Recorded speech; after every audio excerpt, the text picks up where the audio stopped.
우리 지난주 말씀을 우리가 한 번 더 복습하도록 하겠습니다. 지난주는 사사들이 다스리던 시기라는 제목으로 우리 사사기를 우리가 전체를 살펴보았습니다. 여러분, 사사기를 우리가 처음부터 끝까지 한번 쭉 훑어보면서 우리가 느꼈던 마음은 참으로 안타까움이었습니다. 왜냐하면 사사기 시대 그 직전에는 여호수아의 만나 세대였거든요.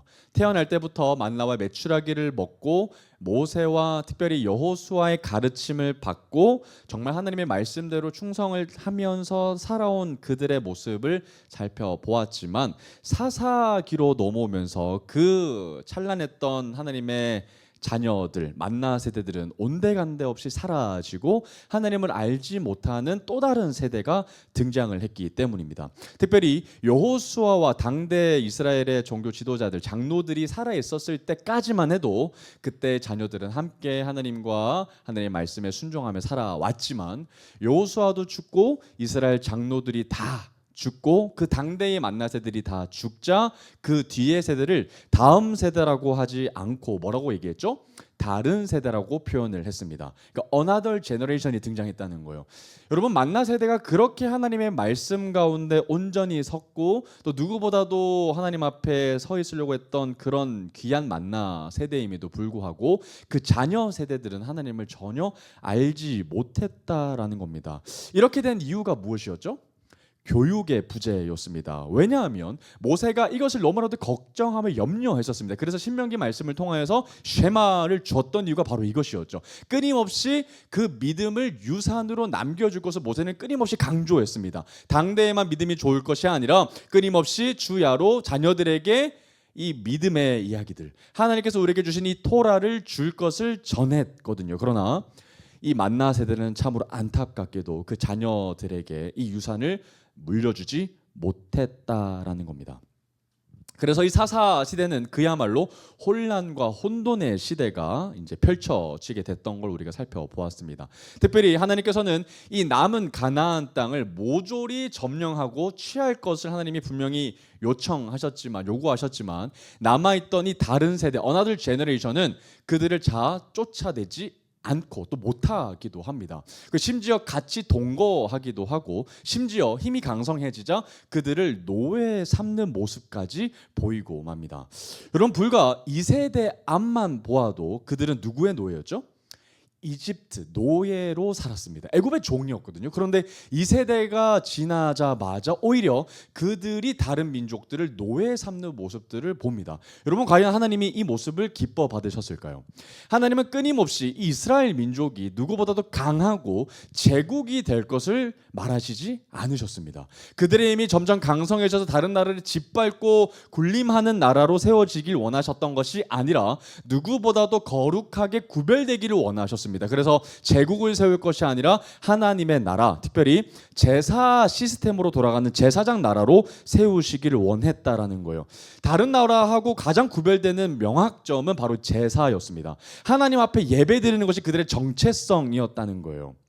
그런데 그들은 제국이 되고 싶어 했던 겁니다. 노예를 삼으면서 점점점 힘을 스스로 준비하고자 했던 거죠. 이런 모습들은 전혀 만나 세대에서는 보일 수 없었던 모습이었습니다. 정말 하나님이 보시기에 합당하지 못한 모습을 그들은 계속 끊임없이 보였다는 거예요. 그러면서 계속 그들은 하나님의 고유한 나라의 문화, 정말 모세와 여호수아가 물려줬던 그런 문화가 아니라, 제사가 아니라 계속해서 이방의 문화들이 그들의 문화 가운데 잠식되는 모습들을 우리가 사사기를 읽으면서 우리가 확인할 수 있습니다. 그러면 여러분, 이제 하나님께서는 사사 시대 때에 있었던 다른 세대들을 버리실까요? 하나님은 너무나도 긍휼하시고 끝까지 사랑하셔서 이들을 버리시지 않으셨습니다. 그리고 하나님은 이들을 결코 내버려 두시지도 않으셨지요. 그래서 하나님은 이들을 그냥 돌아오게 하시지는 않으시고 반드시 하나님이 정하신 법에 따라 그들을 돌아오게 하시는데, 그게 레위기 26장에 적혀있는 제사장 나라 안에 독특한 하나님의 징계였습니다. 여러분, 레위기 26장의 16절을 여러분들 읽어보시면 하나님을 따르지 않게 됐을 때 하나님이 어떻게 하시겠다라고 하나님이 친히 말씀해 주셨던 부분이 나옵니다. 그게 뭐냐면, 첫 번째는 흉년을 주시겠다는 거예요. 그러니까 계속 너희들이 곡식을 만들어 너희들이 농사를 지어도 너희들이 그 곡식을 취하지 못할 것이다. 오히려 이방의 적들이 너희들의 곡식을 가져갈 것이다. 강탈당할 것이다. 그래서 너희들은 궁핍한 삶을 살게 될 것이다 라고 하느님이 분명히 얘기하셨습니다. 그리고 이럼에도 불구하고 그들이 돌아오지 않게 되었을 때는 이방 나라들을 사용하셔서 그들을 수탈하게 하실 거라고 하느님은 말씀해 주셨습니다. 여러분들이 사사기를 읽게 되면 이 흉년과 그리고 수탈, 이 이방 나라의 압제를 받게 되는 이 장면들이 여러 차례 반복해서 끊임없이 나오는 것을 여러분들이 보게 될 겁니다. 얼마나 안타깝습니까? 하나님이 그들을 사사라는 사람을 보내주셔서 하나님이 구원해 주시면 곧바로 그들은 하나님을 잊어버리고 또 하나님 앞에서 이방의 신들 앞에 무릎을 꿇고 절하는 모습을 보이는 아주 패역한 모습을 보이고 있죠. 그러나 또 그들이 힘든 가운데 고통을 견디지 못하면 또 하나님을 찾아가서 하나님께 도움을 요청합니다. 그러면 또 하나님은 그들에게 누구를 보내주셨죠?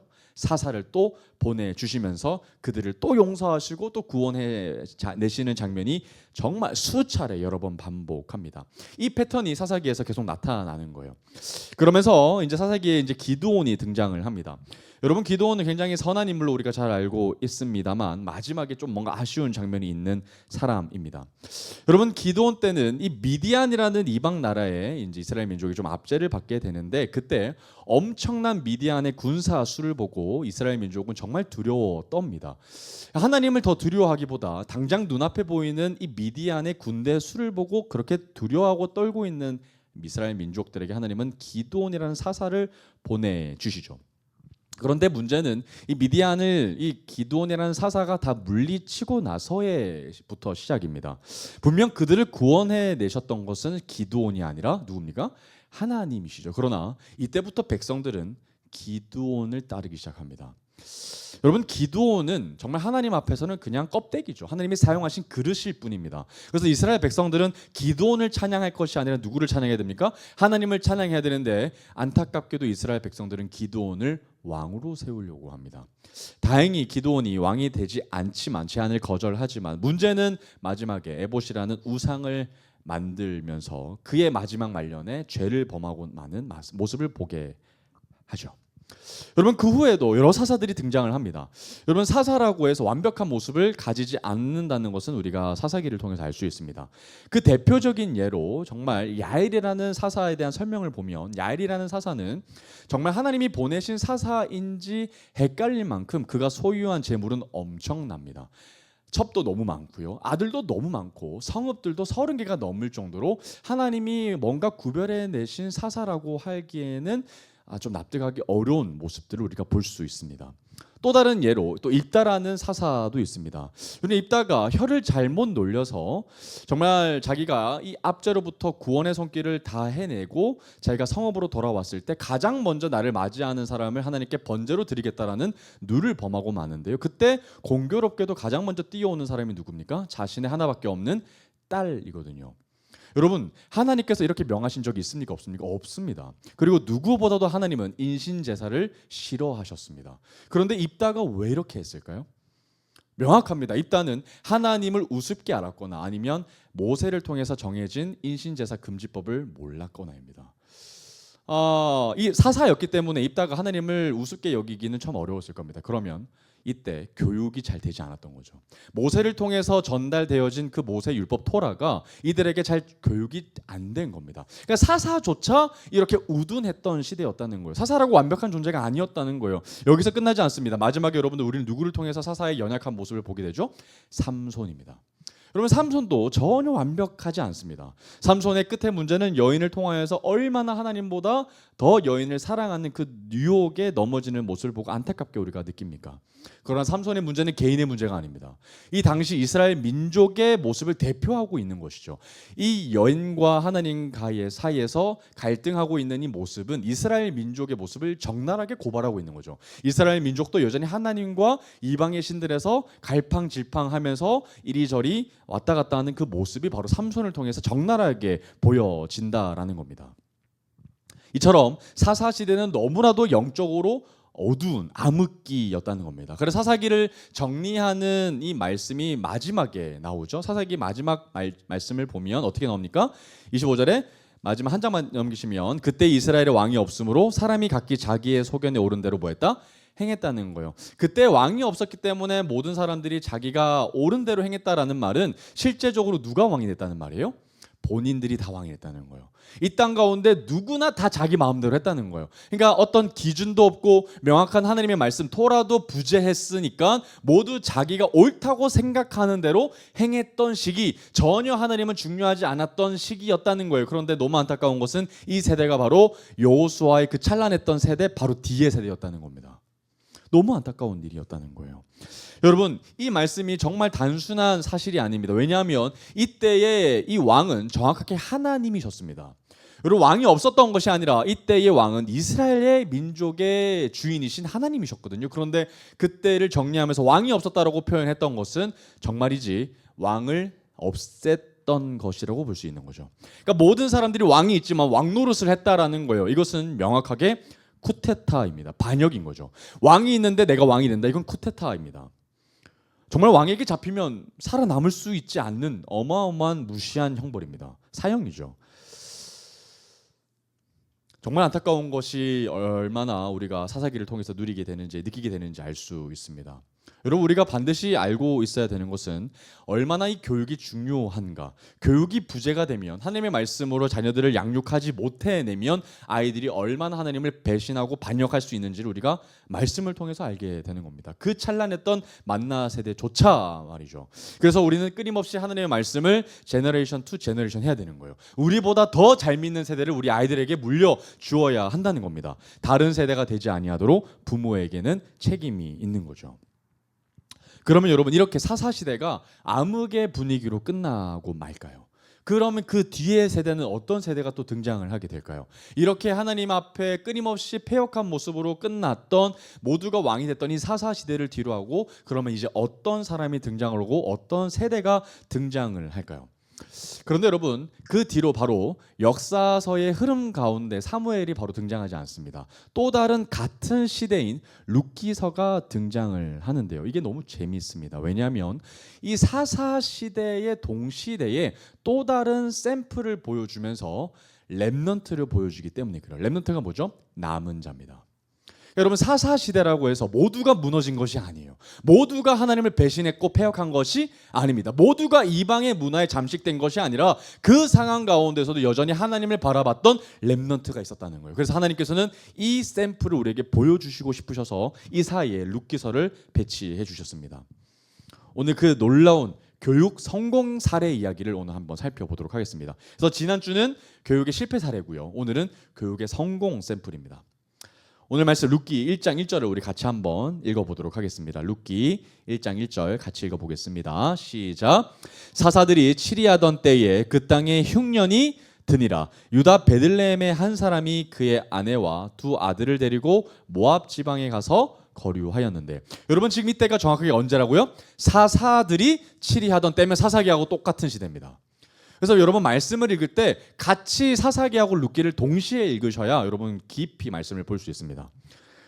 그리고 이번 한 주는 이제 룻기서를 계속해서 여러분들 통독하시면 좋겠습니다. 이제 4장밖에 안 되기 때문에 너무 쉽습니다. 그래서 룻기를 여러 번 읽으셔서 그 놀라운 하나님의 마음을 좀 누리는 은혜의 시간 되길 간절히 바랍니다.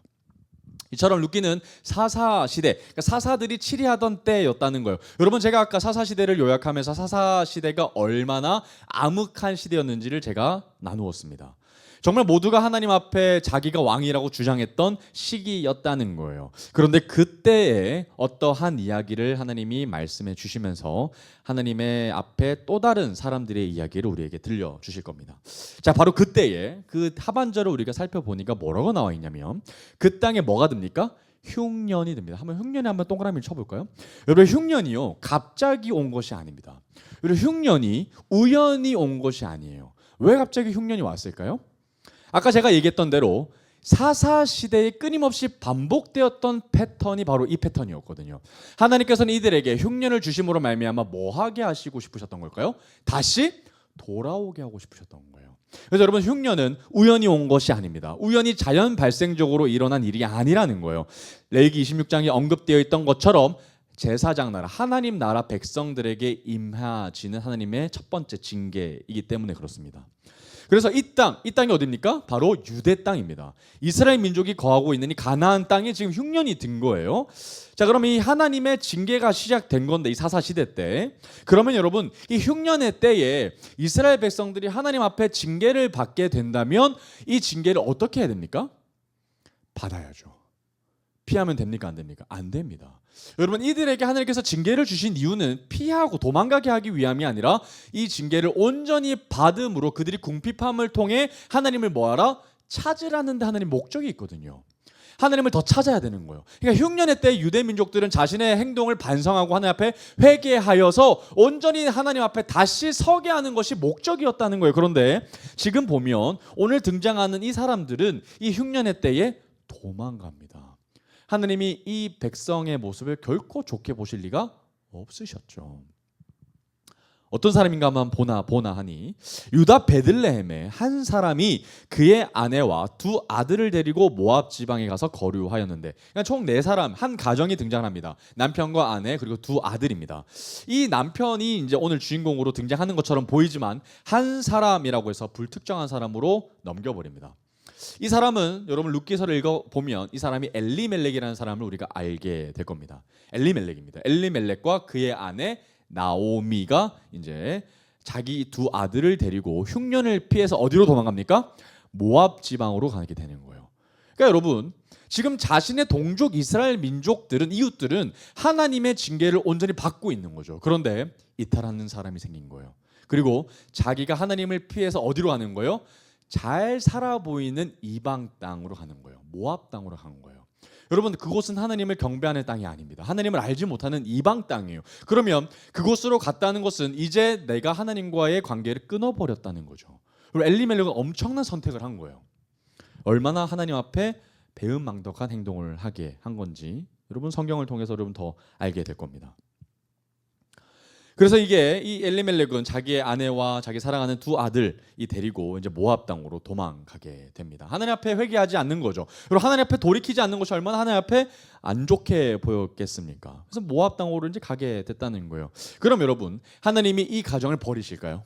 아, 모압 땅으로 갔어? 오케이, 그러면 너희들은 이제 나와 상관없어. 너희들은 알아서 죽던지 말던지 상관치 않겠어. 이렇게 하실까요? 아니죠. 우리가 알고 있는 하나님의 모습은 끝까지 포기하시지 않는 하나님이시죠. 끝까지 돌아오게 하시는 하나님 아니십니까? 그래서 엘리멜렉 이 가정을 너무나도 버리고 싶은, 정말 다시 돌아보고 싶지 않은 그런 존재인 엘리멜렉을 또다시 하나님은 그들을 돌이키게 하고 싶으셨다는 것을 우리가 그 다음 절을 통해서 볼 수 있습니다. 여러분, 모압 땅에서 여러분 어떤 일이 벌어지냐면 우리 3절을 보면 이런 말씀이 나옵니다. 나오미의 남편 누가 죽습니까? 엘리멜렉이 죽고 맙니다. 그리고 나오미와 그의 두 아들이 남았다. 여러분, 엘리멜렉은 단 한 절 상관으로 죽습니다. 이름이 등장하자마자 죽어요. 얼마나 그의 선택이 잘못됐는지를 하나님이 알려주고 계신다는 거예요. 여러분, 나오미가 가자고 했을 수도 있습니다. 그러나 최종 결정권은 그 당시에 가장 엘리멜렉의 책임이 있습니다. 하나님은 엘리멜렉을 가차없이 쳐버리시죠. 그러면 여러분, 그때 어떻게 했어야 됐습니까? 여러분, 이제 가장은 나오미입니다. 나오미가 어머니로서 그 가장을 이끌 사람입니다. 그러면 자기 남편이 모압 땅에 가자마자 죽는 것을 보고 어떻게 했어야 했어요? 돌아가야죠. 여러분, 나오미에겐 기회가 있었습니다. 나오미에겐 기회가 있었어요. 여전히 하나님 앞에 회개하고 하나님 앞에 돌아갈 기회가 있었습니다. 여전히 내 상황 가운데 내 눈앞에는 그 땅이 흉년입니다. 다시 돌아가면 굶어 죽을 것 같습니다. 그래서 지금 당장에는 곡식이 자라나는 이 모압 땅에 있는 것이 훨씬 더 옳은 선택인 것처럼 보입니다. 누가 죽더라도 말이죠. 내 남편이 죽더라도 말입니다. 그런데 나오미가 갑니까? 안 갑니까? 안 갑니다. 4절과 5절 볼까요? 그들은 모압 여자 중에서 그들의 아내를 맞이합니다. 하나의 이름은 오르바요, 하나의 이름은 룻이더라. 그들이 거기에 거주한 지 몇 년이 지났습니까? 10년이 지났습니다. 와우. 여러분, 남편이 죽고 바로 돌아가지 않는 것을 넘어서 거기 몇 년을 산다고요? 10년을 삽니다. 여러분, 거기에서 장가를 간다는 말의 의미가 뭡니까? 여러분, 거기 있는 여인들이 같은 가나안이 이스라엘 백성들이 아닙니다. 어느 사람이죠? 모압 여인이에요. 여러분, 율법에 따르면 이방 여인과 결혼하지 말라고 적혀 있습니다. 그런데도 불구하고 하나님의 율법을 거절하고 모압 여인, 완전히 자기가 하고 싶은 대로 하죠. 사사시대의 전형적인 백성들의 모습이었어요. 누가요? 나오미와 엘리멜렉 그 아들까지 말입니다. 돌아갈 기회가 있었습니다. 남편이 죽을 때 돌아갔었어야 했어요. 그러나 돌아갈 의지가 있습니까? 없습니까? 전혀 없습니다. 아들도 그곳에서 여인을 얻었다는 것은 그곳에서 살겠다는 거죠. 돌아가지 않겠다는 의미입니다. 만약에 여러분 이때 하나님께서 나오미 가정 가운데 임하시지 않으셨다면, 개입하시지 않으셨다면 이들은 평생 여기서 끝난 인생입니다. 그런데 하나님은 이들을 돌아오게 하고 싶으시단 말이죠. 그래서 5절에 보면 말론과 기련 두 사람, 자기의 두 아들입니다. 두 명의 아들이 다 뭐합니까? 죽습니다. 그리고 너무나도 처절하게 하반절에 이렇게 말합니다. 그 여인은 두 아들과 남편의 뒤에 남았더라. 여러분, 이 여인에게 뭐가 남았습니까? 아무것도 안 남았습니다. 남편도 죽고요, 두 아들 죽었습니다. 그러면 이 여인은 아무것도 남은 것이 없습니다. 그야말로 자신의 인생이 모조리 빼앗긴 거죠.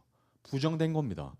여러분, 이렇게 완전히 공허의 상태로 나오미가 남게 되거든요. 여러분, 이 가정에는 더 이상 남자 어른이 없습니다. 여러분, 지금도 남자 어른이 집안에 없으면 조금 힘듭니다. 그런데 지금 이 당시에 고대 근동 사회에서 남자 어른이 없으면 얼마나 무시받고 업신여김을 당했겠습니까? 특별히 외간 불량배들에게 너무나도 위협적인 상황 가운데 놓였을 겁니다.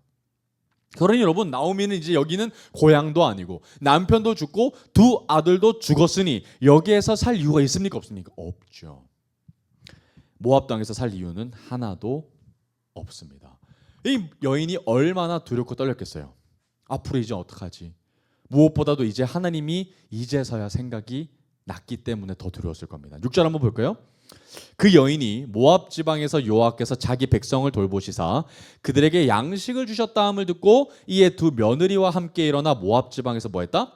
돌아오려 하여. 여러분, 여기서 보면 이 여인이 나오미가 모압 땅에서 처절하게 주저앉아 있다가 어느 날 갑자기 모압 땅에서 소문이 들려옵니다. 어떤 소문이 들려와요? 하나님께서 자신의 백성들에게 뭘 주셨다? 양식을 주셨다. 곡식을 주셨다. 여러분, 그러면 이때의 징계가 어떻게 된 겁니까? 끝난 거죠. 흉년 징계가 끝난 겁니다. 그리고 나서 하나님이 이들에게 돌보심의 은혜를 부어주시는 거예요. 그런데 여러분, 놀라운 것은 이 소문이 지금 어디에 이르게 된 거예요? 모압 땅에 이른 거예요. 그러니까 모압 사람들에게까지도 하나님의 백성인 이스라엘 백성들이 흉년이 끝나고 이제 하나님이 그들을 돌보시더라, 이런 이야기가 전해지게 된 거예요. 그래서 나오미가 모압 땅에 있지만 그 소문을 들은 거가 된 거죠. 그러니까 이제 나오미는 고민하게 되는 겁니다. 이제 유대 땅으로 돌아가면 다시 우리가 풍성한 곡식을 누릴 수 있게 되는구나. 돌아가면 우리가 다시 하나님을 떠올리게 될 수 있는구나라고 생각했던 겁니다. 그래서 두 며느리와 함께 그곳으로 돌아가려고 합니다. 여러분, 처음부터 며느리를 다 데리고 가려고 합니다. 그러니까 여러분, 우리가 알고 있는 것처럼 룻만 데리고 가려고 했던 것도 아니고 룻을 보내려고 했던 것이 처음 마음이 아니고 처음부터 이 두 며느리와 함께 일어났다고 나와요. 그리고 같이 모압 지역에서 돌아오려고 했습니다. 나오미가 처음엔 그랬다는 거예요. 그러니까 더 이상 모압 땅에 살 이유도 없고, 그리고 이제 이곳에는 소망이 없는 것처럼 보이니 다시 하나님의 생각이 났던 거야. 하나님이 결국에는 이스라엘 백성들 돌보시는구나. 하나님 우리를 떠나셨던 것이 아니구나. 그러면 나는 내 삶을 내가 지탱할 수 없으니 다시 누구의 돌보심으로 들어가야 되겠다? 하나님의 돌보심으로 들어가야 되겠다라고 생각이 들었던 겁니다. 그래서 자신의 이 두 며느리와 함께 돌아가게 됐다는 거예요. 그런데 이 나오미가 갑자기 불현듯 생각이 납니다. 두 며느리를 가만히 보아하니 너무 불쌍한 거죠. 그리고 특별히 이 여인은 어떤 여인입니까? 이방 여인입니다. 모압 여인이에요. 그래서 나오미가 갑자기 길을 멈추고 두 며느리를 향해서 이렇게 얘기를 합니다. 8절 볼까요?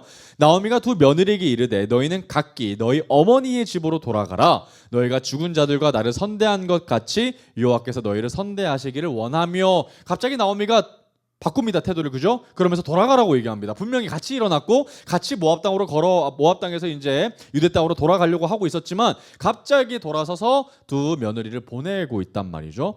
여러분, 성경에는 나와 있지 않아서 정확하게 나오미가 왜 보냈는지는 알 수 없지만 힌트를 우리가 성경을 통해서 발견할 수 있습니다. 첫 번째는요, 나오미가 결국엔 이 룻을 데리고 유대 땅으로 들어갔을 때 유대 땅의 사람들이 이 나오미를 보고 어떻게 합니까? 엄청난 조롱을 합니다. 왜죠? 잘 먹고 잘 살게 하기 위해서 하나님의 징계를 피해서 모압 땅으로 가지 않았습니까? 그런데 자기 남편도 함께 오지 않았습니다. 자기 두 아들도 사라졌습니다. 그런데 웬 이방 여인과 함께 걸어옵니다. 그러면 나오미의 인생이 어떻게 됐을까요? 유대 땅 같은 원래 고향의 사람들이 자기를 볼 때 얼마나 조롱했겠어요. 아무튼 그것이 두려웠던 것 같습니다. 그리고 또다시 8절에 보면요, 또 다른 이유가 여기 있는데요. 나오미가 두 며느리에게 이르되 너희는 각기 어머니의 집으로 돌아가라. 왜냐하면 지금 이 두 여인을 보아하니, 두 며느리를 보아하니 다시 새 시집을 갈 수 있도록 허락해 준다는 뜻을 여기 담겨주고 있다는 거예요. 그러니까 여기서 너무 미망인으로 오래 살기에는 너무 마음이 아프니 너희들은 빨리 가서 다시 어머니의 집으로 돌아가서 새 시집을 갈 수 있게끔 배려를 해주고 있다라는 겁니다.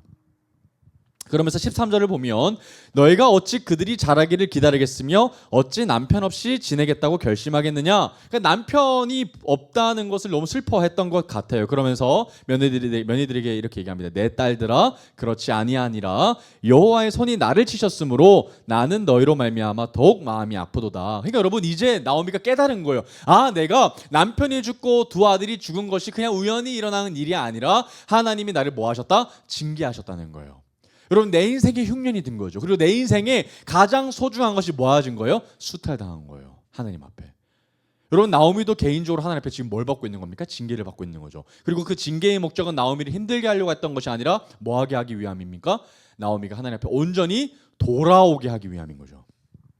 그래서 이제 나오미는 명확하게 합니다. 내 인생이 이렇게 된 것은 여호와의 손이 나를 친 거야. 너희를 친 것이라기보다는 나를 치신 거야. 그런데 내가 이제 남편 없이 살아갈 너희들을 보아하니 내 마음이 무너지는 거죠. 왜냐하면 돌아가면 유대 땅에서는 새 시집을 갈 수 없지 않습니까? 이방 여인과 결혼을 못하기 때문이죠. 그래서 이 두 여인을, 젊은 여인을 보아하니 너무 마음이 아픈 거예요. 시어머니가. 그래서 돌아가라 이렇게 배려를 해주고 있습니다. 15절 16절 한번 더 볼까요? 나오미가 또 이르되 보라 내 동서는 그의 백성과 그의 신들에게 돌아가나니 너도 너의 동서를 따라 돌아가라 하니 룻이 이르되 내게 어머니를 떠나며 어머니를 따르지 말고 돌아가라 강건하지 마옵소서. 어머니께서 가시는 곳에 나도 가고 어머니께서 머무시는 곳에서 나도 머물겠나이다. 어머니의 백성이 나의 백성이 되고 어머니의 하나님이 나의 하나님이 되시리니. 와우, 여러분 나오미에게 룻이 너무나도 멋진 고백을 좀 하고 있습니다. 여러분 이 상황이 어떤 상황이냐면 룻의 형님 태긴이 동서지간이죠. 오르바가 이제 어머니의 간곡한 이야기를 듣고 이제 자기의 집으로 돌아갑니다. 이제 룻 보고도 이제 빨리 너의 동서인 오르바를 보고 이제 가라라고 얘기하고 있단 말이죠. 그런데 15절에 보면 재미난 표현을 하고 있어요. 나오미가 뭐라고 얘기하냐면 또 이르되 보라 네 동서는 그의 백성과 그의 신들에게로 돌아갔다고 나와요. 여러분 명확하게는 그의 백성은 모압 고향 땅이죠. 모압으로 돌아갔다.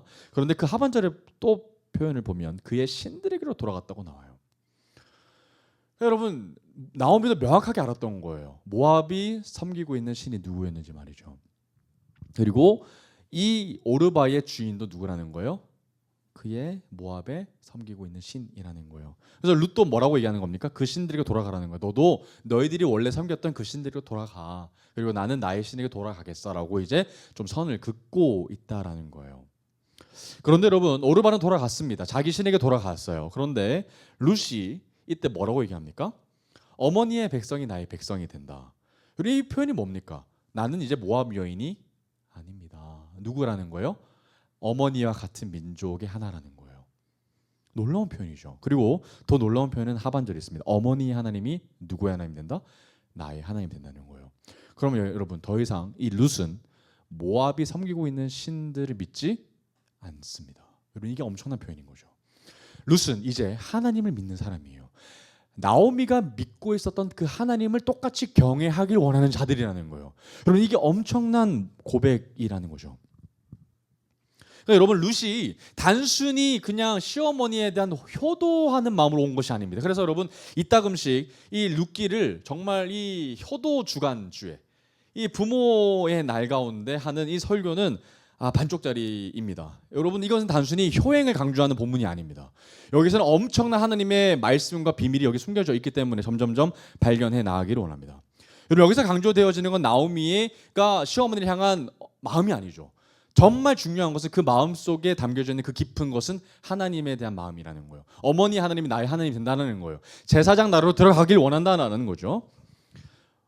계속해서 보겠습니다. 22절 볼까요? 1장 마지막 부분에 보면요. 똑같은 때라는 시점이 1절과 오버랩이 됩니다. 그래서 이 룻기 1장은 1절과 마지막 절이 이렇게 처음과 끝으로 샌드위치처럼 감싸고 있는 장면으로 나와 있는데요. 보면 어떻게 나오냐면 나오미가 모압 지방에서 그의 며느리 모압 여인 룻과 함께 돌아왔는데 그들이 보리 추수 시작할 때라고 나와 있습니다. 때 언제라고요? 보리 추수 시작할 때입니다. 여러분 아까 1절에 보면 어떤 때라고 나와 있어요? 사사들이 다스리던 때예요. 그때는 하나님의 흉년의 때입니다. 그러니까 하나님에게 엄청난 혼남을 받고 그들이 돌아와야 할 때인데 이제 다시 나오미가 하나님 앞에 징계를 받고 돌아온 때는 어떤 때라고요? 사사들이 다스리던 때이지만 여전히 그런 때이지만 이때는 좀 다른 때죠. 어떤 때입니까? 보리 추수 시작할 때라는 거예요.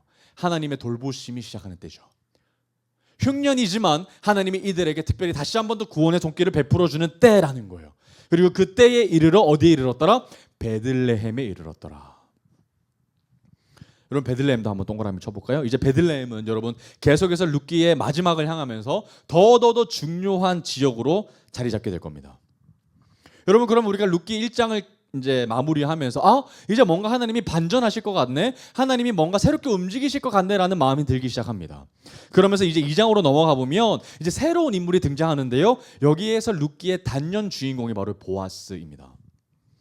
그럼 보아스라는 사람이 갑작스레 등장을 합니다. 그리고 나오미는 이제 자연스럽게 뒤로 배경 가운데 사라집니다. 여러분 한번 상상해 보십시오. 나오미가 이제 남편도 없고요, 두 자녀도 없고요, 웬 이방 여인, 자신의 이 며느리 한 명만 데리고 지금 유대 땅으로 용기 내서 왔습니다. 그랬더니 모든 이 자신의 옛날에 알고 지냈던 이웃과 친구들이 자신을 너무 조롱하고 비방합니다. 여러분 이미 시간이 꽤 흘렀기 때문에 자신의 고향 집으로 돌아가는 것은 정말 수치였겠죠. 왜냐하면 흉년 징계 때 돌아갔기 때문에 그래요. 그리고 흉년의 징계 때 정말 해서는 안 될 짓을 엘리멜렉이 했는데 그때 자기가 가지고 있는 모든 재산권을 팔아버립니다. 여러분 함부로 자신의 재산권 땅을 팔면 돼요, 안 돼요? 안 됩니다. 왜냐하면 이 이스라엘 민족들 가운데에는 희년이 임하기 전까지는 그들의 경작권을 함부로 팔아서는 안 되어졌어요. 그리고 모든 땅은 하나님의 것이었죠. 그런데 그 경작권을 함부로 팔아버립니다. 그리고 나서 자기의 그 모든 재산권을 가지고 모압 땅으로 건너갔죠. 그러니까 하나님의 백성으로부터 자기가 스스로 떨어진 거거든요. 그러니까 돌아왔을 때는 어떠한 땅에서도 경작할 수 없었죠. 경작권이 없었으니까, 모든 것을 팔고 갔으니까. 그러니까 어떤 땅에서 추수할 기회도 없었고 농사 지을 수도 없고 자신의 친척에게 가서 빌붙을 수도 없었던 절망적인 상황이었다는 거예요. 그래서 여러분 나오미가 할 수 있었던 것이 무엇이었겠습니까? 율법을 이용합니다. 율법을 사용합니다. 여러분 당시에 이제 모세 율법을 통해서 어떤 율법이 있었냐면 이제 밭의 사이드에 모든 이삭을 줍지 않도록, 그래서 가난한 자들이 그것을 먹고 취할 수 있도록 그런 배려의 법을 하나님께서 미리 만들어 주셨다는 것을 기억해서 이제 자신의 며느리를 그런 밭으로 보냅니다. 가서 뭐 하라고요? 이삭 주우라고. 여러분 만약에 여러분들이 시어머니가 우리에게 이런 요구를 했다고 한번 생각해 보십시오. 어떻겠습니까? 그 마음이 정말 부끄럽지 않겠습니까? 내가 가난한 자인 거를 온 동네방네 소문내야 합니다. 그리고 자기는 이방 여인이래요. 외모부터 다릅니다. 웬 이방 여인이 유대 땅에 와서 이삭을 줍고 있으니 얼마나 그게 비참했겠습니까? 그렇게 막 죽고 있을 때 2장 5절에 보면 이런 이야기가 나옵니다. 한번 볼까요? 보아스가 베는 자들을 거느린 사환에게 이르되 이는 누구의 소녀냐 하니 베는 자를 거느린 사환이 대답하여 이르되 이는 나오미와 함께 모압 지방에서 돌아온 모압 소녀인데 그의 말이 나로 베는 자를 따라 단 사이에서 이삭을 줍게 하소서 하였고 아침부터 와서는 잠시 집에서 쉰 이외에 지금까지 계속하는 중이니이다. 여러분 이미 다 압니까 모릅니까? 다 압니다. 나오미가 여기 왔다는 소식 다 알고요. 그리고 이 여인이 나오미의 며느리인 것도 알고요. 모압 여인이라는 것도 다 압니다. 특별히 나오미가 유대 율법을 어겼다는 것, 이방 여인과 결혼하지 말라고 했는데 어겨서 결혼했다는 것도 다 압니다. 비참하죠. 그리고 그 비참함의 주인공은 고스란히 본인 이야기입니다. 그런데 여러분 이 나오미의 며느리 루시 한 행동이 여러분 되게 주목할 점인데요. 여러분 이 루시 한 행동이 7절에 보면요, 이삭을 줍게 하소서라고 겸손하게 요청을 하고 나서 어떻게 행동을 합니까? 잠시 집에서 쉰 것 이외에는 지금까지 계속 줍고 있다는 거예요. 여러분 엄청 열심을 다해서 줍고 있습니다. 최선을 다해서 줍고 있어요. 두렵거나 부끄러워하는 마음이 드는 것이 아니라 그걸 무릅쓰고 지금 최선을 다해서 지금 줍고 있습니다. 자기에게는 지금 누구를 살려야 되는 거예요? 시어머니를 살려야 되거든요. 본인도 먹어야 되지만 지금 시어머니를 복양하기 위해서 이 루시라는 여인은 최선을 다해서 부끄러움을 무릅쓰고 이삭을 줍고 있습니다. 그런데 이 보아스가 어떻게 태도를 보이냐면 되게 인상적인데요. 8절과 9절을 보면 보아스의 태도가 나와 있습니다. 자, 보아스가 루세에게 이르되 내 딸아 들으라, 이삭을 주우러 다른 밭으로 가지 말며 여기서 떠나지 말고 나의 소녀들과 함께 있으라. 그들이 베는 밭을 보고 그들을 따르라. 내가 그 소년들에게 명령하여 너를 건들리지 말라 하였느니라. 목이 마르거든 그릇에 가서 소년들이 길어온 것을 마실지나 하는지라. 여러분들 기억하셔야 될 게요, 보아스가 선한 사람인데요, 선한 사람이기 때문에 지금 루세에게 엄청난 관대를 베풀어주고 있죠. 어마어마한 사랑을 그에게 베풀어주고 있습니다. 그런데 이상합니다. 왜냐하면 어떻게 보아스 같은 사람이 이 시대에 존재했지? 여러분, 이 시대가 어떤 시대입니까? 사사들이 다스리던 때입니다. 이상한 거예요. 그리고 이때는 명확하게 모두가 왕인 시대입니다. 배려라고는 있지 않습니다. 모두가 왕이 돼서 자기의 이득이 되면 하는 아주 나쁜, 하나님의 율법이라고는 존재하지 않는 때라는 거예요. 그래서 여러분, 하나님의 율법이 있습니다. 이 사이드에는 줍지 말라라, 이삭을 줍지 말라는 법이 있지만 누가 따랐겠어요? 그 율법을 알지도 못합니다. 누가 따랐겠어요? 그런데 자기 밭에 누가 와가지고 막 하루 종일 자기 이삭을 주워 나가니까, 여러분 그게 일반적인 상황 같으면 얼마나 보기 싫었겠습니까? 그런데 보아스가 마치 그 율법을 알고 있는 사람처럼 행동한다는 거예요. 어떤 시대에? 사사 시대에. 그럼 여러분 여기서 궁금함이 생겨야 돼요. 보아스가 어떻게 하나님의 율법을 알고 있지? 사사시대에 분명히 하나님의 율법이 사사들에게도 전달되지 않고 교육이 부재했던 시대인데 어떻게 보아스에게만 이런 놀라운 행동이 따르지라는 것을 우리가 궁금해야 되는 거죠. 말씀을 계속 보면서 어떻게 보아스가 그렇게 할 수 있었는지, 율법을 알게 됐는지를 한번 발견해 나가길 원합니다. 그러니까 보아스를 통해서 우리는 이스라엘 민족 가운데 사사들이 다스렸던 하나님의 나라가 사라졌던 것처럼 보이지만 여전히 보아스와 같이 제사장 나라 문화를 존속하고 있었던, 하나님의 율법대로 살아가고 있었던 사람들이 있었다는 것을 우리가 성경을 통해서 본다는 거죠. 렘넌트입니다. 계속해서 볼까요? 2장 19절에서 20절 한번 보겠습니다. 그렇게 하루 종일 그렇게 이삭을 줍고 이제 시어머니한테로 돌아갑니다. 자, 19절 20절입니다. 시어머니가 그에게 이르되 오늘 어디서 주었느냐? 어디서 일을 하였느냐? 너를 돌본 자에게 복이 있기를 원하노라 하니 루시 누구에게서 일했는지를 시어머니에게 알게 하여 이르되 오늘 일하게 한 사람의 이름은 누구다? 보아스니이다 하는지라. 나오미가 자기 며느리에게 이르되 그가 여호와로부터 복받기를 원하노라. 그가 살아있는 자와 죽은 자에게 은혜 베푸기를 그치지 아니하는도다 하고 나오미가 또 그에게 이르되 그 사람은 우리와 가까우니 우리 기업을 물을 자 중에 하나이다 하니라. 여러분 지금 나오미가 이상한 겁니다. 어떻게 이 딸아 어디서 이렇게 배려를 받았니? 어떻게 이렇게 네가 이삭을 줄 수 있었니? 이 율법이 사라진 이 시대에 말이야. 이 사사 시대에 어떻게 누가 이런 배려를 너에게 해줬니? 이건 정말 신기한 일이야. 이건 하나님의 돌보심이 아니면 불가능한 일이야 라고 얘기한다는 거. 그래서 하나님의 이름으로 보아스를 축복하는 장면이 나오는 거예요. 그러면서 어떻게 얘기하냐? 20절에 보면 너무 놀라운 이야기를 하고 있는데요. 나오미가 곰곰이 생각해 봅니다. 보아스? 보아스가 누구더라? 라고 곰곰이 생각해 보니까 이런 이야기가 나옵니다. 자, 또 그에게 이르되 20절의 마지막 부분이죠. 또 그에게 이르되 그 사람은 우리와 가까우니 어떤 사람이라 나오고 있어요? 우리 기업을 물을 자 중에 한 사람이다 라고 나오는 거예요. 여러분 여기에 중요한 단어가 나옵니다. 아마도 룻기에서 가장 중요한 단어일지도 모르겠습니다. 여러분 기업 물을 자가 뭡니까? 그 기업, 그 가정의 기업을 무르는 사람이라는 거거든요. 여러분 고대 근동 사회에서 하나님께서 주신 이 법 가운데 이 계대 결혼법이 있었습니다. 고엘 제도입니다. 기업을 물을 자거든요.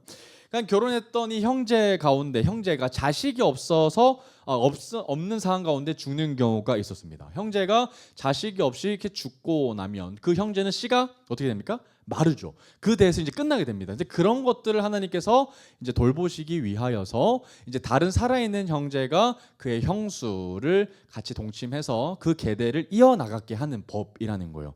그럼 여러분 그렇게 해서 태어난 자녀들은 어떤 자녀가 되겠습니까? 죽은 형의 자녀가 되는 거죠. 그러니까 그 자녀가 계속해서 죽은 아버지의 이름으로 물려 나갈 수 있도록 하나님께서 배려를 해주셨던 법이 바로 이 계대 결혼법이라는 거예요. 기업 물을 자라는 거죠. 그래서 이 보아스도 그 사람 중에 뭐라는 거예요? 한 명이라는 거죠. 그러니까 그 사람밖에 없다는 것은 아니고 여러 후보들 중에 한 명이라는 거예요. 그래서 이미 룻기 2장을 통해서 우리는 뭔가 이 사람 말고도 또 다른 사람이 등장할 것 같은 두려움을 우리에게 그런 갈등과 긴장을 우리에게 줍니다. 보아스가 아닌 또 다른 기업 물을 자가 등장할 것만 같은 느낌을 말이죠. 그러면서 이제 이 나오미가 전략을 하나 짜요. 보아스가 있다고? 보아스가 너에게 그렇게 배려를 했다고 하면서 이제 나오미가 엄청 사실은 위험한 전략을 짜요. 그래서 보아스를 약간 유혹하는 듯한 장면을 3장에서 볼 수가 있는데요. 여러분 생각해 보십시오. 나오미가 어떻게 보아스에게 이렇게 위험한 전략을 자기의 하나밖에 없는 며느리에게 실행하도록 하게끔 했을까요? 명확합니다. 여러분 지금 이 성경 말씀을 보면 굉장히 위험한 장면을 우리가 볼 수 있거든요. 루키 3장 7절에서 한번 9절 한번 볼까요?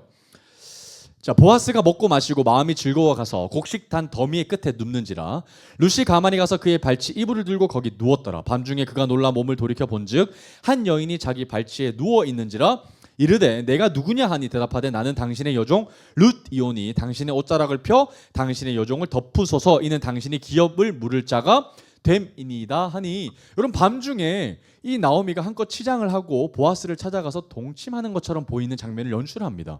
여러분 굉장히 위험한 일이거든요. 밭에서 보아스가 누군지를 알고 어떤 사람인지 잘 모르는데 이렇게 나오미가 전략을 짜서 나오미가 이 룻에게 이렇게 하게끔 했을까요?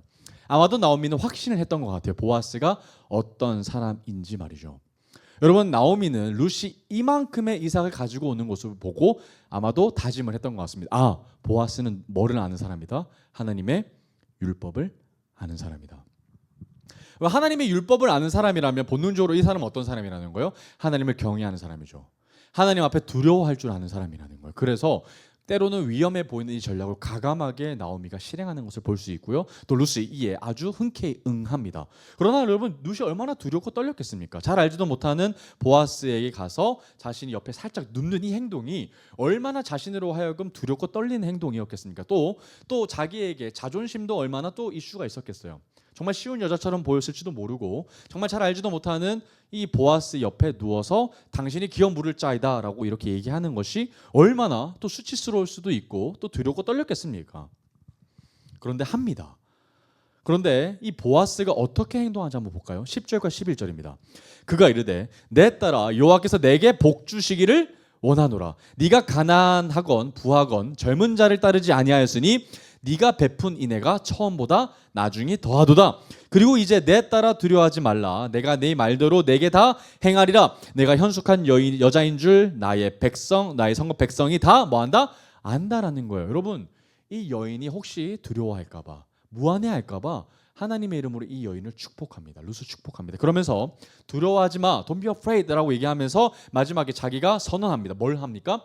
나 물을 자 맞아. 나 알아. 그러고 너가 했던 말대로 나 뭐 할 거야? 너의 기업을 물러줄 거야 라고 선언합니다. 이것이 아마도 룻에게는 엄청난 위로였고 안전의 이야기였을 겁니다. 더 이상 두려워할 필요가 없는 거죠. 보아스가 자기가 얘기했던 요구대로 해주겠다라는 의미였기 때문입니다. 그러면서 보아스가 여러분 정말 대단한 행동을 하는데요. 뭐라고 얘기하냐면 12절 봅니다. 참으로 나는 기업을 물을 자이나 그러나 기업 물을 자로서 나보다 뭐한 사람이 있다? 더 가까운 사람이 있다는 거예요. 그러니까 기업 물을 자 중에 더 가까운 친족이 있다는 거예요. 그러니까 쉽게 말하면 자기는 친족이지만 한 7촌, 8촌 정도 되지만 당신과 더 가까운 4촌 정도의 관계가 있다라는 거예요. 그래서 나보다 그 사람이 훨씬 더 우선권을 가지고 있기 때문에 내가 그 사람보다 우선해서 당신을 선택할 기회가 없다라는 거예요. 그러면서 13절 이렇게 얘기합니다. 이 밤에 여기서 머무르라. 아침에 그가 기업 물을 자의 책임을 내게 이행하려 하면 좋으니 그가 그 기업 물을 자의 책임을 행할 것이니라. 만일 그가 기업 물을 자의 책임을 내게 이행하기를 기뻐하지 아니하며 여호와께서 살아계심을 두고 맹세하노니 내가 기업 물을 자의 책임을 내게 이행하리라. 아침까지 누워있을지니라 하는지라. 여러분 보아스는 명확하게 이 계대 결혼법에 대해서 이해합니까 못합니까? 압니다. 하나님의 율법을 잘 압니다. 그리고 여러분 이 밤에 아무도 보지 않는 것처럼 보이는 이 상황 가운데 그냥 이 여인을 취하면 누가 뭐라 하겠습니까? 특별히 이 시대 때는 사사시대입니다. 하나님을 경외하지 않고요. 모두가 자기 옳은 대로 행동했던 때였어요. 그러나 이 보아스는 아무도 보지 않는 가운데에서도 이 밤 가운데 누구를 의식하는 거예요? 하나님을 의식합니다. 놀랍죠. 마치 요셉이 여인의 이 유혹을 뿌리쳤던 것처럼, 보디발의 아내를 뿌리쳤던 것처럼 하나님 앞에 서 있습니다. 여러분 놀랍지 않습니까? 이 사사시대에 어떻게 이렇게 믿음의 사람이 나왔지? 율법을 명확하게 알고 하나님을 이렇게 두려워하고 경외했던 사람이 있었을까? 그래서 자기의 실리를 추구하지 아니하고 하나님의 법대로 행하기를 원하는 사람이 어떻게 존재했을까? 그래서 여러분 이렇게 얘기하는 거예요. 더 가까운 사람이 있으니 그 사람이 만약에 물으지 않겠다고 얘기한다면 내가 물을 거니까 걱정하지 마. 그러나 그 사람이 우선권이 있으니 그 사람의 이야기를 들어보자꾸나 라고 보아스가 친절하게 얘기를 하는 거죠. 그래서 보아스가 아침에 이 모든 일을 공개적으로 진행하기를 원합니다. 그래서 이 장로들을 모아놓고 이제 성문 미문 앞에서 이제 진행하는 거, 성문 앞에서 재판을 엽니다. 그러면서 이 모든 일들에 대해서 이제 간단하게 언급을 하면서 이제 재판을 열어 나가겠다고 얘기를 합니다. 그 이야기가 이제 3장에서 나오는데요.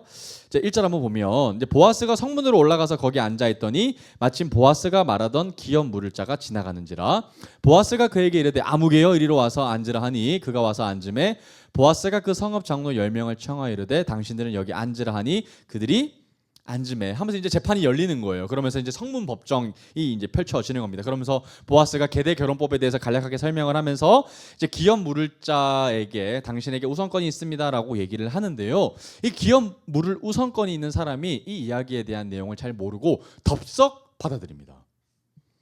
잘 몰라요. 그러니까 여러분 이 계대 결혼법에 대해서 잘 몰라요, 사람들이. 기업 물을 자가 먼저 우선권을 가진 사람이 잘 몰라서 그냥 그래? 그래서 나오미가 가지고 있는 재산들이 내게 된다고 라고 착각을 해서 그냥 바로 승낙을 해버립니다. 그런데 이때 보아스가 뭐라고 얘기하냐면 근데 넌 잘 몰라서 하는 이야기인데 네가 이 룻을 취해서 자식을 낳는다 하더라도 어떻게 된다는 거예요? 그 자식의 계보를 이어가도록 너의 소유가 아니라는 거예요. 여러분 그 얘기를 가만히 듣더니 아무런 실리가 보이지 않는 거죠. 그래서 기업 물을 우선권이 있는 자가 이거 우리 손해네. 내가 할 이유가 전혀 없네. 이거 하면 바보지. 안 해. 라고 하면서 자신의 우선권을 누구에게 줍니까? 이 보아스에게 줍니다. 그러니까 여러분 보아스도 여전히 자신에게 이득이 되는 것은 없는 일이죠. 손해보는 일이에요. 그러니까 자기가 룻을 취한다고 하더라도요. 나오미를 먹여 살려야 되고요. 룻도 먹여 살려야 되고 또 거기에서 스라가 자녀가 나오면 자기의 자녀가 아니라 엘리멜렉의 후손의 자녀가 나오는 거예요. 그러니까 여러분 손해죠. 정말 할 이유가 하나도 없습니다. 자신의 재산이 오히려 손해가 날 뿐입니다. 그런데도 불구하고 보아스는 그걸 하겠다라는 거예요. 기업 물을 자가 되겠다라는 거예요. 그 뒤에 이야기가 4장에서 어떻게 펼쳐집니까? 4장 13절에 보면 이런 얘기가 나옵니다. 이에 보아스가 룻을 맞이하여 아내로 삼고 그에게 들어갔더니 이제 아내로 정식적으로 맞이한 거죠. 여호와께서 그에게 임신하게 하심으로 그가 아들을 낳은지라. 여인들이 나오미에게 이르되 찬송할지로다 여호와께서 오늘 내게 기업 물을 자가 없게 하지 아니하셨도다. 이 아이의 이름이 이스라엘 중에 유명하게 되기를 원하노라. 이는 내 생명의 회복자이며 내 노년의 복량자라. 곧 너를 사랑하며 일곱 아들보다 귀한 내 며느리가 낳은 자로다 하니라. 나오미가 아기를 받아 품에 품고 그의 양육자가 되니 그의 이웃 여인들이 그에게 이름을 지어주되 나오미에게 아들이 태어났다 하여 그의 이름을 오벳이라 하였는데 그는 다윗의 아버지인 이새의 아버지였더라 라고 나오죠. 여러분 지금 이 이야기가 얼마나 아름답습니까? 우리는 지금 사사시대 때 이야기를 읽고 있습니다. 사사시대 때 하나님을 경배하지 않고 율법이 사라진 것처럼 보이는 이 시대 때 정말이지 놀라운 하나님의 나라 이야기가, 정말 이방 민족에선 볼 수 없는 하나님의 나라에서만 볼 수 있는 아름다운 문화가 지금 여기서 나오고 있지 않습니까? 정말 상상하기도 어려운 거죠. 세상은 진리를 추구합니다. 도움이 안 되면 가차없이 버리죠. 그러나 하나님의 나라에서는 이런 아름다운 이야기가, 가난한 자에게 긍휼을 베풀어주는 사람들의 이야기가 나오고 있다라는 거예요. 여러분 분명히 이 보아스가 이 모든 일들 가운데 엄청난 일들을 하는 것을 우리가 볼 수 있습니다. 그럼 여러분 도대체 이 보아스가 어떻게 갑자기 튀어나온 걸까요? 여러분 이유가 있습니다. 사사기를 끝내놓고 그리고 룻기를 이어지게 하는 것은 분명 하나님의 의도가 있고요. 우리가 알고 있는 것처럼 이 오벳이 후에 누구의 조상이 됩니까? 이 모든 집안은 후에 올 다윗의 집안이 됩니다. 다윗의 다 부모들이 된다는 거예요. 그런데 여러분 이 보아스가 어떻게 이 집안에서 훌륭한 교육의 샘플이 됐는지가 마태복음에서 명확하게 이 족보를 통해서 나오거든요. 마태복음 한번 보겠습니다. 마태복음 1장 5절 한번 찾아보겠습니다. 마태복음 1장 5절.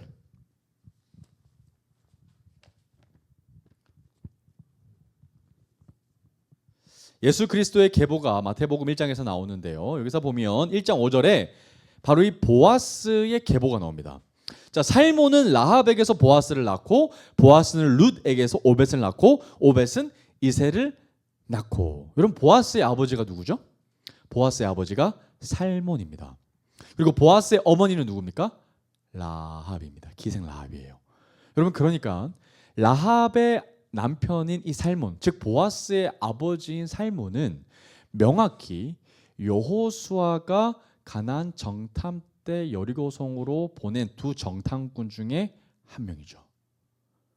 여러분, 제가 이 여호수아서를 여러분들에게 이야기를 하면서 모세는 가나안 땅을 정탐하면서 가데스 바네아에서 많은 지파들이 12지파에서 다 한 명을 각출해서 보냅니다. 그런데 단 2명만, 여호수아와 갈렙만이 하나님의 시선으로 승리의 선언을 하죠. 하나님이 그들에게 우리에게 이미 주셨다, 땅을 주셨다라고 얘기합니다. 그런데 여호수아가 지도자가 되어서 새롭게 다시 정탐을 할 때는 12명을 보냅니까? 몇 명을 보냅니까? 2명 보냅니다. 왜죠? 자기와 같이 믿음의 사람 2명이면 충분하다는 거예요. 그래서 이때 보냈던 정탐꾼 중에 한 명이 누구라는 거예요? 바로 보아스의 아버지라는 거예요. 살몬이라는 거예요. 그리고 그의 아내가 누구라고요? 기생 라합. 여러분, 기생 라합이 어떤 사람입니까? 이방 여인이지만 하나님 앞에서 믿음을 고백했던 사람이에요. 상천하지 하나님 아니십니까? 하늘에서도 하나님, 땅에서도 하나님, 우리가 하나님 앞에서 간담이 녹았다 라고 하면서 하나님의 백성으로 들어왔던 사람이 바로 이 보아스의 어머니 라합이었다는 거예요. 그러니까 여러분, 보아스가 사사시대에도 여전히 하나님의 율법을 알고 하나님의 백성으로 믿음을 지킬 수 있었던 건 순전히 누구 덕분이었어요? 그의 부모 덕분이었죠. 살몬과 그의 아내 라합 때문이었어요. 여러분, 이만큼 교육이 중요한 거죠. 교육이 부재하면 무너집니다. 그러나 그의 아버지와 그의 어머니가 보였던 그 믿음을 자식에도 여전히 가르쳤던 것을 우리가 여기서 발견하게 된다는 거예요. 여러분, 사사시대 때 교육의 성공 사례가 여실히 우리가 룻기를 통해서 발견하게 되는 거예요. 와우! 사사시대 때 다 무너진 것이 아니구나. 교육이 끝난 것이 아니구나. 여전히 이 보아스를 통해서 렘넌트, 남은 자들이 있었구나를 알게 되는 거예요. 그래서 보아스가 이때까지 우리에게 보여줬던 행동들이 다 이해가 되는 거죠. 얼마나 그의 부모가 보아스에게 양육을 했는지 잘 알게 됐다라는 겁니다. 그리고 이제 보아스는 룻에게서 누구를 낳습니까? 오벳을 낳습니다. 그리고 오벳은 이새를 낳고 이새는 다윗을 낳게 되므로 이 모든 룻의 이야기가 마무리가 됩니다. 그러니까 여러분, 여기 룻의 이야기 가운데에서 룻이 시어머니에게 보였던 이 효행은 정말이지 작은 가지죠. 정말이지 보이지 않는 가지입니다. 여기서 더 중요한 건 기업 물을 자인 거죠. 그리고 보아스이고요. 그리고 후에 오실 예수 그리스도의 계보인 다윗의 등장인 겁니다. 그리고 이제 사무엘이 등장한다라는 거예요. 그러면 여러분, 아까 제가 또 다른 중요한 키워드 중에 하나가 베들레헴이었거든요. 여러분, 베들레헴에서 누가 만나는 거예요? 룻과 보아스가 만나는 아름다운 장소가 됩니다. 그리고 그 후에 여기서 누가 태어나요? 다윗이 태어납니다. 그리고 나중에 사무엘이 이곳으로 오죠. 어디로? 베들레헴으로 옵니다. 그리고 다윗에게 뭘 보여? 기름을 붓죠. 그리고 왕으로 세웁니다. 그리고 나서 나중에 후에 미가라는 선지자를 통해서 베들레헴에 누가 오실 걸 예고해요? 그리스도가 오실 것을 예언하죠. 여러분, 베들레헴이 이렇게 처음과 끝을 이렇게 막 감싸고 있는 것을 우리가 성경을 통해서 룻기를 통해서 발견하게 됩니다. 그러니까 결국 우리는 룻기를 통해서 나중에 오실 누구를 바라보게 만드는 거예요? 그리스도를 바라보게 만드는 거죠. 그러니까 여러분, 다윗이 나중에 마태복음 1장으로 자연스럽게 연결됩니다. 다윗으로 끝났는데 다윗으로 시작되죠. 예수 그리스도의 계보라면서 다윗의 자손. 그죠?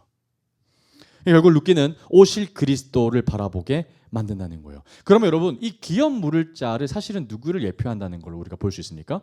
기업 물을 자, 보아스가 했던 행동은 명확하게 예수 그리스도이시죠. 여러분, 나의 기업 물을 자가 예수가 되신다는 거예요. 여러분, 우리는 룻과 같은 존재입니다. 나오미 같은 존재죠. 왜요? 우리에게 기업 물을 자가 없으면 우리는 망한 인생이거든요. 우리는 굶어 죽습니다. 우리는 이방 여인이죠. 우리는 절대로 스스로 보호할 수 없는 연약한 존재입니다. 그런데 우리에게 친히 누가 오신 거예요? 기업 물을 자가 스스로 손해를 보면서 우리에게 오신 거죠. 우리를 취할 이유가 어떤 이유도 없습니다. 그런데 예수 그리스도께서 친히 우리에게 기업 물을 자 보아스가 되어 주셔서 우리는 그의 백성이 되는 것이죠. 여러분, 그래서 룻기 한번 다시 펴보면 룻기 2장, 3장, 4장에 소제목이 나와 있는데요. 이게 굉장히 우리에게 직관적으로 적혀져 있습니다. 룻기 2장에 보면 소제목이 뭐라고 나와 있냐면 룻이 보아스를 만나다. 그리고 3장에는 룻이 보아스와 가까워지다. 그리고 이제 4장 넘어가면 룻이 보아스와 결혼하다 점진적으로 뭐 해져요? 깊어지죠. 처음에는 만남이 가까워지고 그 가까워짐이 결혼으로 이어집니다. 여러분 여기서 우리가 우리의 이름을 놓고 예수 그리스도의 이름을 이렇게 됩니다. 우리가 예수님을 만나고요. 우리가 예수님과 가까워지고요. 마침내 우리가 뭐가 되는 거죠? 우리가 예수님과 결혼해집니다. 그러면 이게 우리에게 친히 보아스가 되어주시는 우리의 신랑 예수님이라는 거죠. 여러분 이처럼 루키는 이런 이야기를 우리에게 알려주고 있습니다. 하나님의 이야기. 우리에게 친히 보아스가 되어주셔서 이 땅 가운데 오신 예수 그리스도에 대한 이야기이죠. 그래서 여러분 오늘 우리는 루키를 마치면서 나오미가 룻을 향하여서 보아스에게 가서 옆에 누워라. 그리고 보아스와 함께 있어라라고 했던 이야기를 우리 다시 한 번 더 기억하길 원합니다. 우리 오늘 이 시간 가운데 주님의 크신 팔 가운데 우리가 함께 안기는 밤이 되기를 원합니다. 그 넓으신 그 팔 안가운데 우리가 정말 주님의 보아스입니다. 정말 주님께서 나의 보아스가 되어주십니다. 주님 나를 안아주세요. 그리고 주님 품 안에서 정말 우리가 참된 자유와 하나님의 백성으로 살아가게 되기를 간절히 바랍니다. 라고 오늘 시간 고백하는 귀한 은혜의 밤이 되기를 간절히 소망합니다. 오늘 우리가 찬양했던 우리 주품에 같이 한 번 더 다시 고백하면서 우리 기도하며 나가길 원합니다.